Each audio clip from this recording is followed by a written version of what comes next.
अस्सलाम वालेकुम dear students, I am Mohammed Usman Akram and welcome to physics planet. कल हमने चार्जेस के बारे में बात की थी, लेकिन कुछ बातें जो हैं उसमें से रह गई थी, जैसा कि चार्ज का यूनिट जो मेन बात थी वो कि चार्ज का यूनिट जो है वैसे तो आपको पता ही है कि कूलम होता है। तो इसके अलावा जो है एक बात जो इम्पोर्टेंट थी कि चार्ज जो है वो हमें कैसा पता चलेगा कि किसी बॉडी के ऊपर जो है वो चार्ज आ चुका है।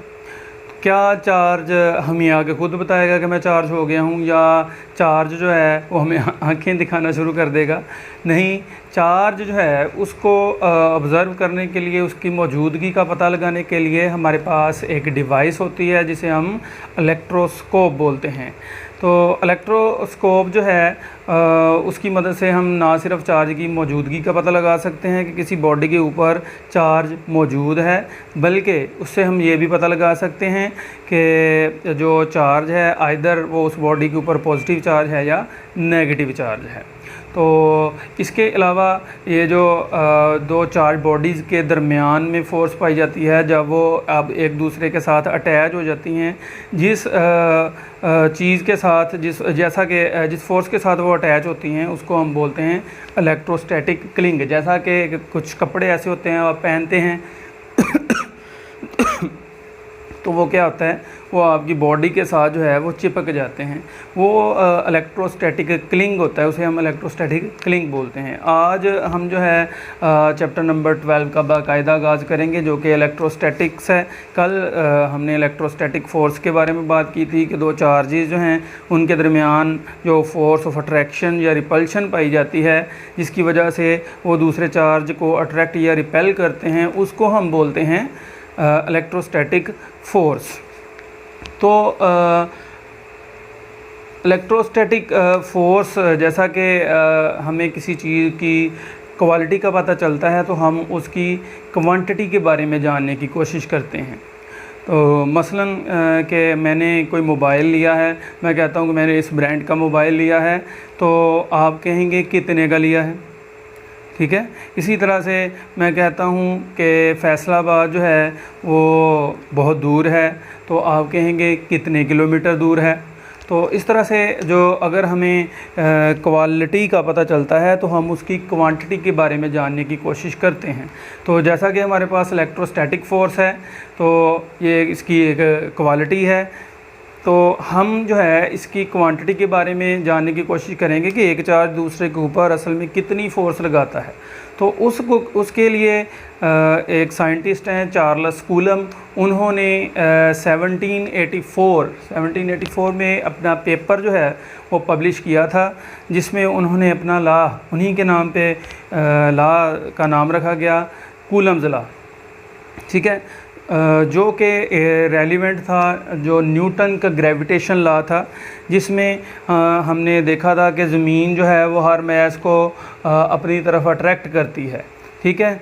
ज़मीन किसी बॉडी के ऊपर जो है वो फोर्स लगाती है, इस मैस के ऊपर एक फ़ोर्स लगाती है, और ये जो बॉडी है अगरचे ये एक स्मॉल बॉडी है, लेकिन फिर भी ये बॉडी इसके ऊपर जो है वो अपने मैस के हिसाब से फ़ोर्स लगाएगी।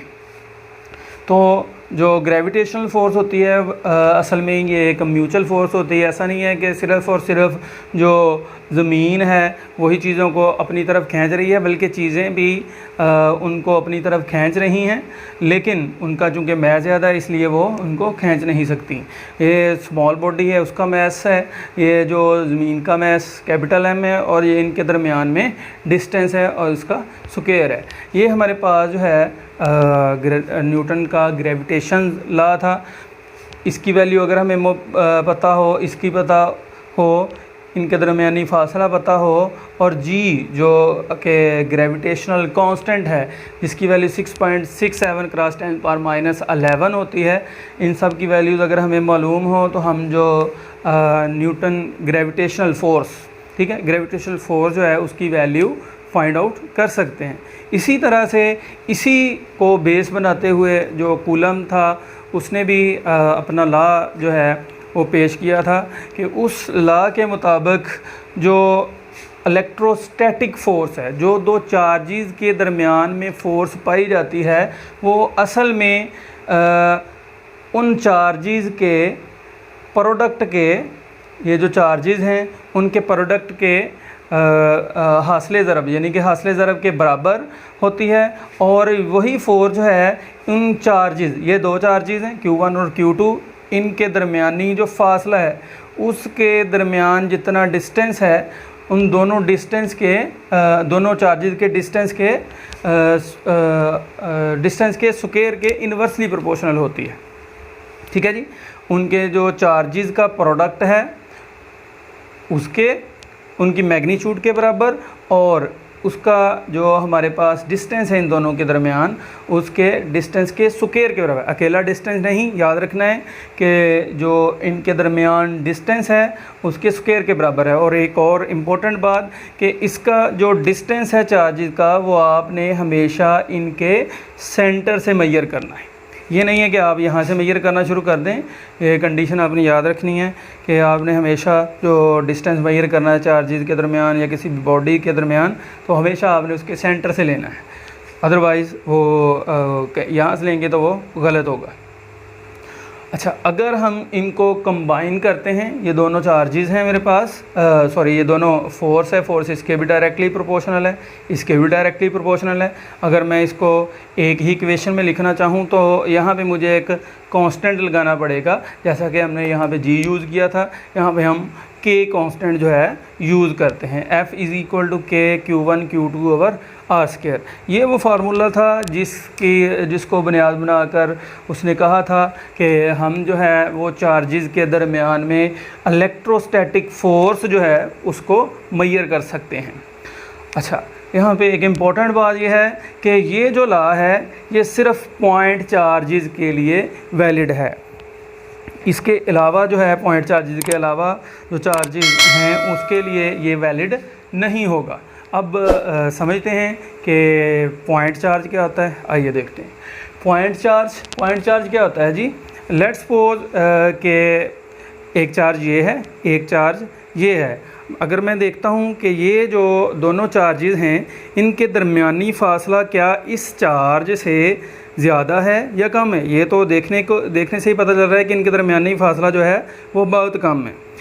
तो इसलिए हम इनको पॉइंट चार्ज नहीं कह सकते। पॉइंट चार्ज क्या होगा, जब इनके दरमियानी जो फासला है वो बहुत ज़्यादा हो, लाइक आ पॉइंट बिहेव करने लग जाएं ये दोनों चार्जेस। ऐसा ही है कि जैसा हम रोड पे खड़े हों तो अंधेरा हो तो एक बाइक इस तरफ जा रही हो, दूसरी बाइक इस तरफ जा रही हो, एक ऑब्ज़र्वर जो है वो उसी स्टार्टिंग पॉइंट के ऊपर खड़ा हो, तो अंधेरे में हम देखते हैं कि जब बाइक्स दोनों दूर चली जाएंगी उनकी जो बैकलाइट अगर जल रही है तो अगर जब वो करीब थी तो हमें वो बड़ी नज़र आ रही थी, जब वो दूर चली जाएंगी तो वो लाइक अ पॉइंट बिहेव करना शुरू कर देंगे। तो इसको हम पॉइंट चार्ज बोलते हैं और ये जो लॉ है ये पॉइंट चार्जेस के लिए ही वैलिड है। ओके, ये हमारे पास वही इक्वेशन है F = K Q1 Q2/R। Okay, अब देखते हैं कि K क्या होता है। कांस्टेंट मैंने कहा है कि प्रोपोर्शनैलिटी कांस्टेंट है, इसके अलावा भी इसका नाम है, इसको हम बोलते हैं कूलम्स कांस्टेंट, इलेक्ट्रोस्टैटिक कांस्टेंट या प्रोपोर्शनैलिटी कांस्टेंट। अगर आपको MCQs वगैरह आ जाए और ये तीन ऑप्शन मौजूद हों तो आपने ऑल ऑफ दीज के ऊपर क्लिक करना है। यहाँ पे K है, K की वैल्यू हमारे पास ये होती है, K = 1/4 पाई एप्सिलॉन नॉट और ये जो इसकी मैग्नीट्यूड अगर निकालें इसकी एप्सिलॉन नॉट की वैल्यू पुट करके अगर हम देखें तो ये हमारे पास आता है 9 × 10⁻⁹। ओके, अब देखते हैं कि एप्सिलॉन क्या होता है। ये लिखा हुआ है एप्सिलॉन नॉट बोलते हैं इसे। ओके, एप्सिलॉन नॉट के जो नाम हैं वो भी हमारे पास डिफरेंट यूज़ होते हैं। ज़्यादातर हमारे पास इसका जो नाम यूज़ होता है वो permittivity of the free space ये यूज़ होता है। इसको इलेक्ट्रिकल कांस्टेंट भी बोलते हैं और इसकी जो वैल्यू है वो 8×85 × 10⁻8.85 × 10⁻12 होती है। ठीक है, ये इसकी वैल्यू होती है। तो यहाँ से हम इसके जो यूनिट्स हैं उसकी भी बात कर सकते हैं कि के जो है उसके यूनिट क्या होते हैं। के यूनिट अगर हमने बात करनी हो, के यूनिट निकालने हो, तो हम क्या करेंगे, वो फार्मूला यूज़ करेंगे। फोर्स का यूनिट तो आपको पता है न्यूटन होता है। तो अगर हमने यहाँ से के की वैल्यू निकालनी हो, यहाँ से के की वैल्यू, ये के इधर ही रह जाएगा, ये यहाँ से यहाँ मूव कर जाएगा, FR² ओवर Q1 Q2 ये बटे में आ जाएगा। ओके, अगर हम यहाँ से देखें तो फोर्स का यूनिट न्यूटन होता है और जो डिस्टेंस होता है उसको हम मीटर्स में लेते हैं, तो ये क्या हो जाएगा, मीटर स्क्वायर। ये चार्ज का यूनिट जैसा कि मैंने अभी लेक्चर के स्टार्ट में बताया कि कूलम होता है, कूलम और कूलम स्क्वायर। अब इसको सिंपली लिखते हैं, इसको भी ऊपर ले जाएं, न्यूटन मीटर स्क्वायर पर कूलम स्क्वायर। तो ये हमारे पास इसका जो है वो यूनिट आ जाएगा, इसका ऐसा यूनिट है। ओके, अब हम जो है के की वैल्यू यहाँ पे पुट करते हैं, वो क्या है, 1/4 pi epsilon naught Q1 Q2 over R²। यहाँ से अगर हम एप्सिलॉन की बात करें, यानी कि permittivity of the free space, epsilon not से मुराद है permittivity of the free space के लिए परमिटिविटी। अभी बात करते हैं कि ये परमिटिविटी होती क्या है। ओके, अगर यहाँ पे कुछ और होता तो इसका मतलब है कि फ्री स्पेस की जगह कोई और चीज़ होती। फ्री स्पेस से मुराद कि दो चार्जेस के दरमियान में कुछ भी मौजूद नहीं है, कोई भी वहाँ पे हमारे पास मैटर की कोई भी स्टेट मौजूद नहीं है, और कह लें कि वहाँ पे वैक्यूम है, ठीक है। तो उसके लिए हमारे पास 1/4 पाई Q1 Q2 ओवर FR², ठीक है। अब एप्सिलॉन जो है इसके यूनिट्स की हम बात करने लगे हैं, एप्सिलॉन नॉट के। ओके, 1/4 पाई Q1 Q2 ओवर FR², इसका यूनिट कूलम न्यूटन मीटर, और यहाँ से हम देख सकते हैं इसका यूनिट क्या होगा, कूलम स्क्वायर पर न्यूटन पर metre square. Okay, where epsilon is the property of the medium. Epsilon, जैसा कि मैंने पहले कहा था कि एप्सिलॉन की बाद में बात करते हैं, तो एप्सिलॉन बेसिकली जो मीडियम की प्रॉपर्टी है, मीडियम की प्रॉपर्टी से मुराद क्या है कि यहाँ पे हमने जो दो चार्जेस लिए थे इसके दरमियान में कोई भी चीज़ नहीं थी, यानी कि कहते हैं, हमने कहा था कि फ्री स्पेस है, यानी कि लेट्स सपोज कि वहाँ पे वैक्यूम है, तो उसके अलावा भी हम जो है वो मीडियम प्लेस कर सकते हैं। हम डिफरेंट किस्म के मीडियम प्लेस करके चेक करते हैं कि उसकी वजह से जो फोर्स है उसके ऊपर क्या इफ़ेक्ट पड़ता है। तो जो मीडियम है वो सिर्फ़ और सिर्फ के की वैल्यू को डिस्टर्ब करेगा, उसके अलावा के की वैल्यू भी वही रहेगी, ये वैल्यू भी वही रहेगी, ये वैल्यू भी वही रहेगी, जब तक आप इनको चेंज नहीं करते। लेकिन मीडियम के चेंज करने से इसकी वैल्यू चेंज होगी, क्योंकि के जो है वो डिपेंड करता है एप्सिलॉन नॉट के ऊपर। यहाँ पे अगर हम कोई मीडियम प्लेस करते हैं तो हमको मीडियम की वैल्यू आएगी जो इस के की वैल्यू को चेंज कर देगी।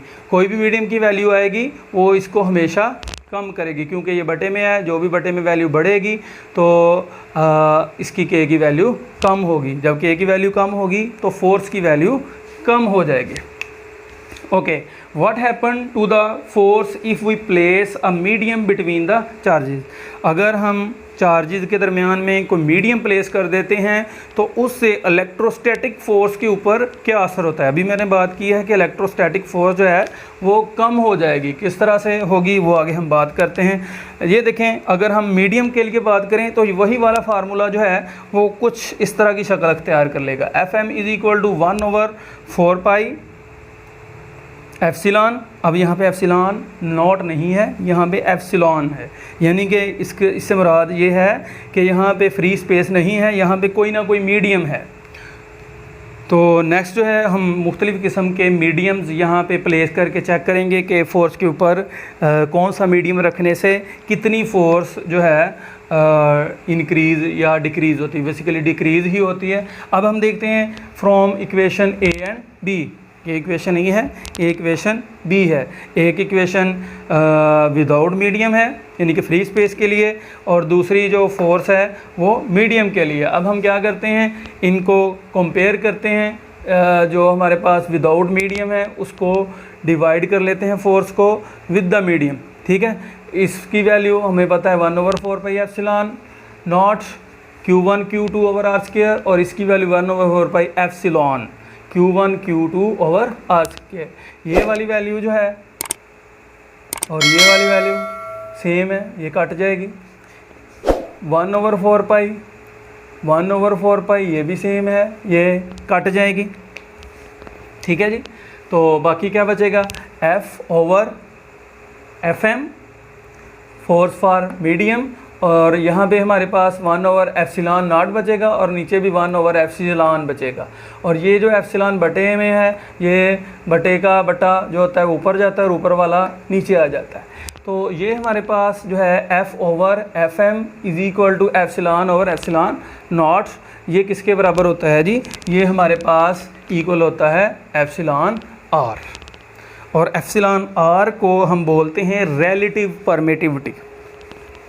रिलेटिव परमिटिविटी यानी कि रिलेटिव रिलेशन में किसके, विदाउट मीडियम और with the medium. Relativity with medium divided by relativity without medium. या यहाँ से हम इसकी डेफिनेशन ये भी कर सकते हैं एप्सिलॉन R की या रिलेटिव परमिटिविटी की, कि ये रेशो होती है किसकी, the force without the medium divided by, या रेशो है force without medium and the force electrostatic force with medium. अगर यहाँ से हम जो हमारे पास रिलेटिविटी ये एप्सिलॉन की वैल्यू अगर हम यहाँ से निकालना चाहें, जो कि हमारे पास परमिटिविटी है मीडियम के लिए, तो यहाँ से हम इसकी वैल्यू जो है वो निकाल सकते हैं। वो हमारे पास ये इधर जाके मल्टीप्लाई हो जाएगा और यहाँ पे हमारे पास एप्सिलॉन नॉट एप्सिलॉन R आ जाएगा। ओके, अब ये वाली वैल्यू जो है ये किसके लिए है, मीडियम के लिए, ठीक है। परमिटिविटी की जो वैल्यू है ये हमारे पास मीडियम के लिए। अब इसकी वैल्यू हम इक्वेशन नंबर B जो है उसमें पुट करते हैं। इक्वेशन नंबर B हमारे पास क्या है, ये है फोर्स फॉर द मीडियम। जब हमने मीडियम प्लेस कर दिया था चार्जेस के दरमियान, तो हम देखते हैं कि जो हमारे पास रिलेशन आता है physical to 1/4 pi epsilon naught epsilon R Q1 Q2 over R square. यहीं से हम देख सकते हैं कि फोर्स जो है वो कम होगी या ज़्यादा होगी, ठीक है। अब ये देखें, ये फोर्स, ये वाली वैल्यू ये उतनी ही है, ये 1/4 pi epsilon naught Q1 Q2 over R square. Okay, ये कौन सी फोर्स है, यही वाली, ठीक है। या यहाँ पे हमने K की वैल्यू पुट नहीं की, तो वही वाली वैल्यू है 1/4 pi epsilon Q1 Q2 over R square. ये तो तब थी जब हमने मीडियम प्लेस नहीं किया था। यहाँ पे मीडियम प्लेस करेंगे तो हमें यहाँ एप्सिलॉन R यानी कि रिलेटिव परमिटिविटी की वैल्यू से डिवाइड करना पड़ेगा। जब हम किसी चीज़ को डिवाइड करते हैं तो वो मज़ीद छोटी हो जाती है।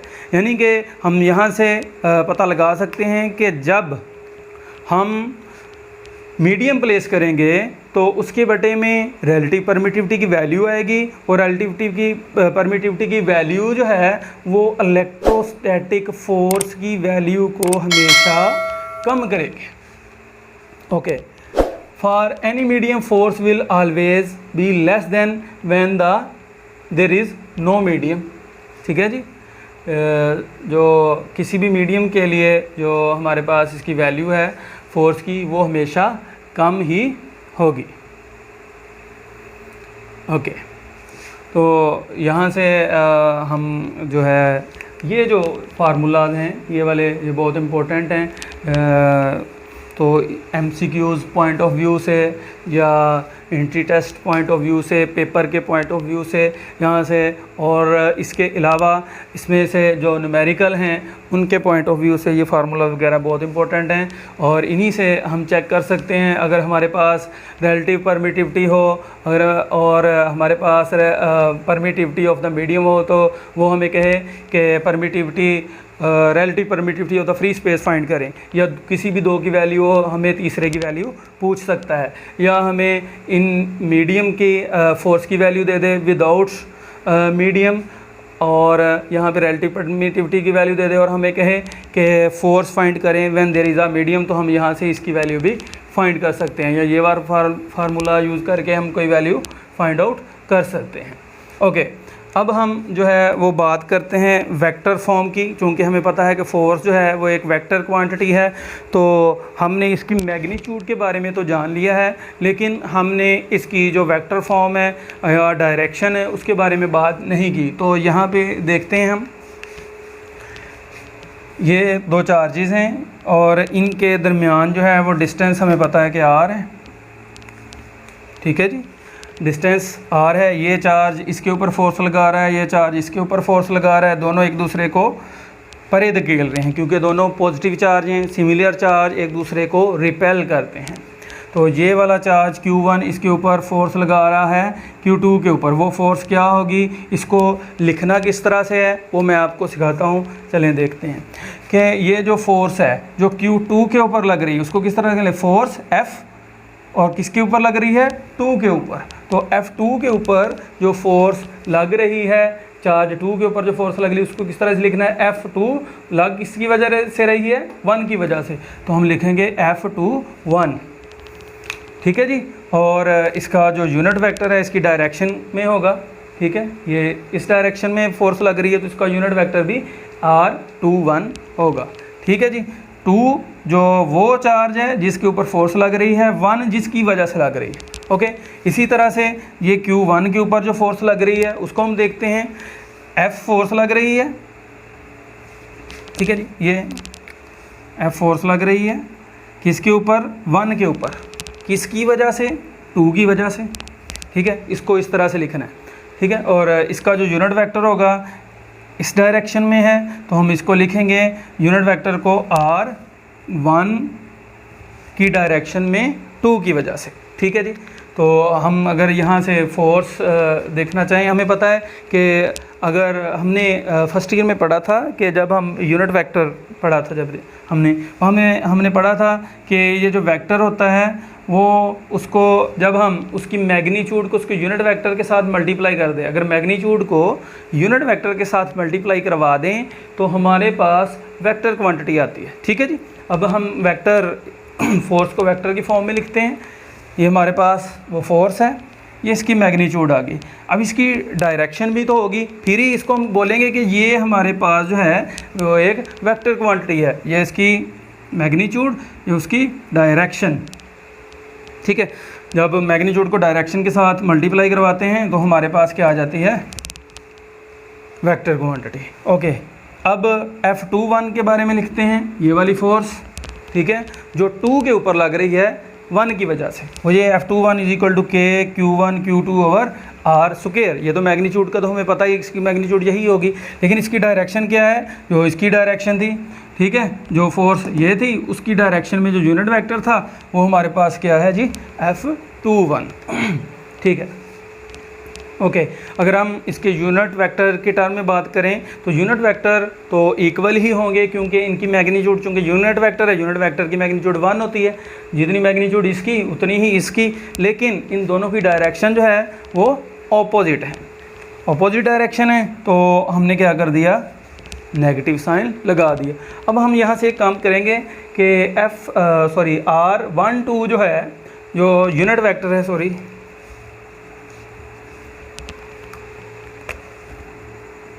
ठीक है जी, ये यूनिट वेक्टर है तो ये इसके इक्वल है लेकिन इसके ऑपोजिट डायरेक्शन में, जहाँ पे ये वाली वैल्यू होगी हम उसकी जगह पे ये वाली वैल्यू पुट कर देंगे। R12 इन दोनों डी इक्वेशन और ई इक्वेशन में जहाँ पे R12 आ रहा है यहाँ पे आ रहा है, R12 की जगह हम क्या करेंगे, -R21 पुट कर देंगे। तो यहाँ पे हमने क्या किया, F12 = K Q1 Q2, और यहाँ पे हमने 1 2 की जगह -R21, क्योंकि ये दोनों इक्वल हैं लेकिन डायरेक्शन मुख्तलिफ है, तो हम क्या करेंगे, यहाँ से साइन जो है नेगेटिव साइन यहाँ से इधर को शिफ्ट कर देंगे और बाकी वैल्यू वैसे ही रहने देंगे। अब हम देखेंगे कि ये जो चीज़ है, ये इक्वेशन F कहते हैं इसको, इक्वेशन F की ये वाली साइड और हमारे पास इक्वेशन E जो है उसकी ये वाली साइड, ये दोनों क्या हैं, इक्वल हैं K Q one Q two R square into R two one unit vector. अगर एक साइड दो इक्वेशन की एक साइड बराबर हो, ये वाली साइड इसकी और इसकी साइड, तो दूसरी साइड्स भी एक दूसरे के इक्वल होंगी। इसलिए हमने ये लिखा है F21 is equal to F12। तो ये था कूलम्स लॉ के बारे में।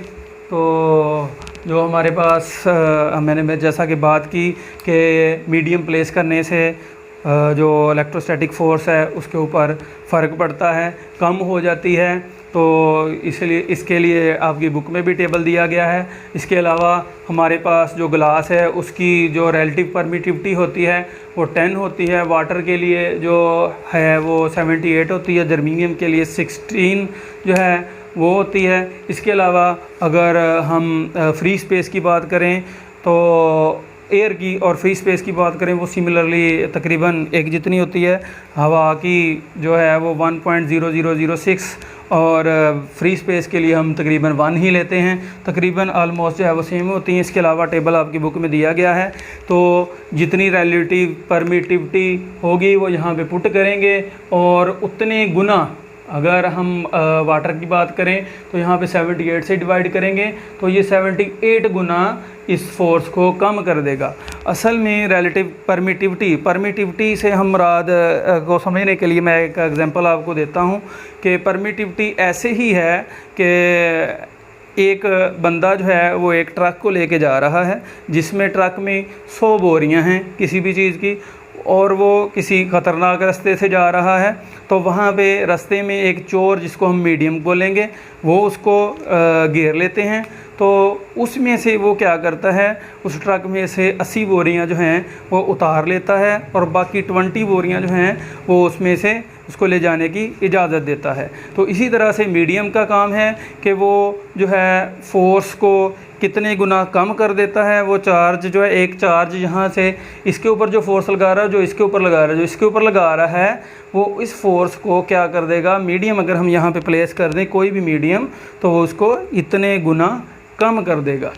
Hope you understand. फिर भी अगर किसी बात की समझ नहीं है यही तो आप कमेंट में पूछ सकते हैं या फिर पर्सनली कांटेक्ट कर सकते हैं। थैंक यू, आज के लिए इतना ही।